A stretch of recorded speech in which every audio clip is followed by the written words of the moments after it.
గెలవలేరు. 2028లో ఈ తెలుగు గడ్డ మీద మొట్టమొదటి బీసీ ముఖ్యమంత్రి కాబోతా ఉండు ఈ తెలంగాణ రాష్ట్రానికి. ఇది రాసి పెట్టుకోండి, ఇది జరిగి తీరుతుందని చెప్పి తెలియజేస్తా ఉన్నా సోదరులారా. తెలంగాణ రాష్ట్రానికి చివరి ఓసీ ముఖ్యమంత్రి రేవంత్ రెడ్డి గారే. ఆ తర్వాత ఇంకెవరు కారు.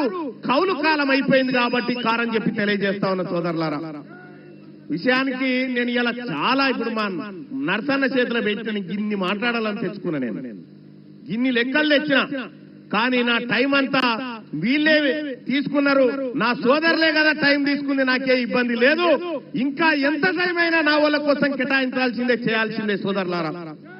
ఇక అంతేకాదు, ఈ కార్యక్రమాన్ని విజయవంతం చేయడం కోసం సైకిల్ యాత్ర బత్తుల సిద్ధేశ్వర్ ఎటువంటి ఉండా?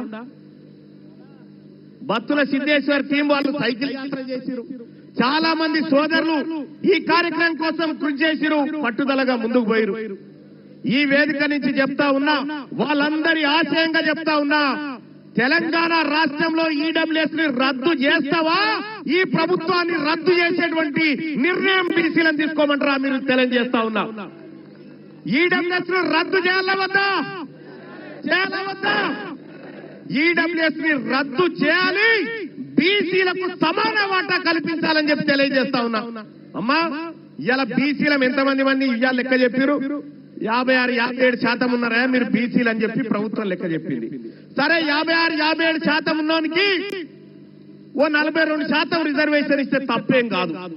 కానీ 7% లేని వీళ్ళు 10% ఈడబ్ల్యూఎస్ రిజర్వేషన్ ఎత్తుకపోయి దొంగతనంగా పేద వాళ్ళ ఉద్యోగాలు కొట్టుకపోతా ఉంటే వీళ్ళు చూడ్రి.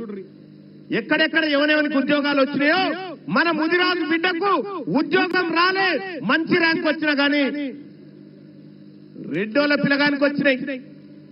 ఒక్కసారి ఇక చూడండి సోదరులారా, ఈ తెలంగాణ రాష్ట్రంలో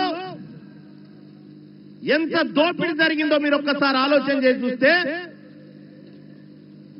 ఉద్యోగాల విషయంలో అదే దోపిడీ, రాజకీయంలో అదే దోపిడీ. వెనకాల ఇక మన ముస్లిం సోదరులకు కూడా నేను చెప్తా ఉన్నా, ముస్లిం